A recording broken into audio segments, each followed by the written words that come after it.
बहुत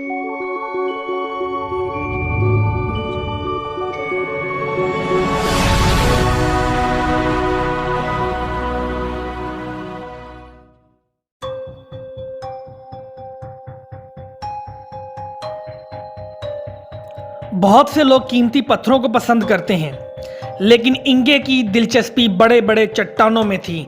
इसे पहाड़ों से इश्क था। एक दिन नाजरीन, जब उसकी उम्र 15 बरस थी, वो अपनी माँ और बहन के साथ सोफे पर बैठी थी। वो आम सा इतवार का दिन था। उसको अपने नीचे ज़मीन लरजती हुई महसूस हुई और फिर हर चीज़, सीटें, दीवारें और छत, उनके ऊपर लगा फानूस पेंडोलम की तरह झूलने लगा। उसका बाप दौड़ता हुआ कमरे में आया। उसने कहा, यह ज़लज़ला है। नाजरीन, हम आज की वीडियो में एक ऐसी औरत के बारे में जानेंगे जिसने ज़मीन की गहराई की खोज की। नाजरीन, मैं हूं नासिर इकबाल और आप देख रहे हैं नासिर वॉइस चैनल।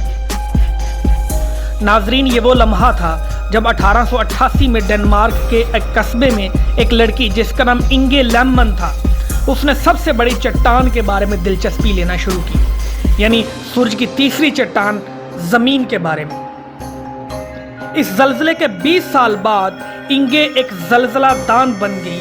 इसका मतलब है कि वो जमीन के अंदर होने वाली हरकत और जलजले के वक्त जमीन के अंदर पैदा होने वाले बौछार की माहिर थी।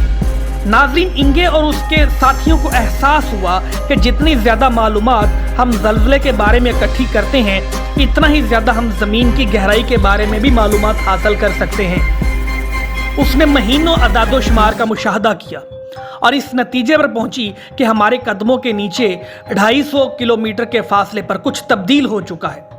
ज़मीन की साख्त कुछ मुख्तलिफ हो चुकी है।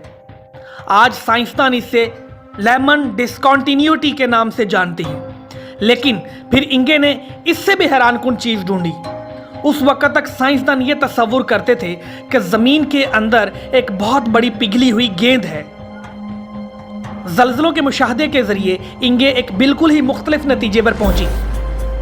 जमीन का अंदरूनी गेंद, जिसको दी कोर बोलते हैं, उसके दो हिस्से हैं। बाहरी हिस्सा आउटर कोर जिसको बोलते हैं, पिघला हुआ बहुत गर्म मादा है, लेकिन इसका बिल्कुल अंदरूनी हिस्सा एक सख्त धाती गेंद है।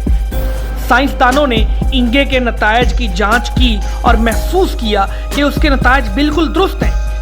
लोग हैरान रह गए कि दफ्तर में बैठी औरत सिर्फ अदादोशुमार के बलबूते पर किस तरह जमीन की अंदरूनी साख्त का ठीक पता चला सकती है।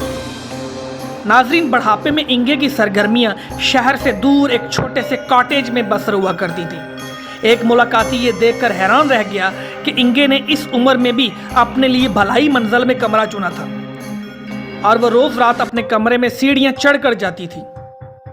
नाजरीन, 70 साला पहाड़ों की आशिक को आज भी ऊपर चढ़ना पसंद था। इंगे की मौत 1993 में 104 बरस की उम्र में हुई।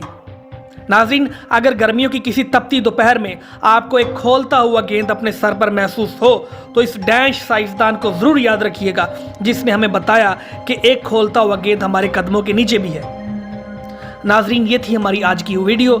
उम्मीद करते हैं आपको पसंद आई होगी। मिलते हैं अगली वीडियो में, तब तक इजाज़त दीजिए। अल्लाह हाफिज़।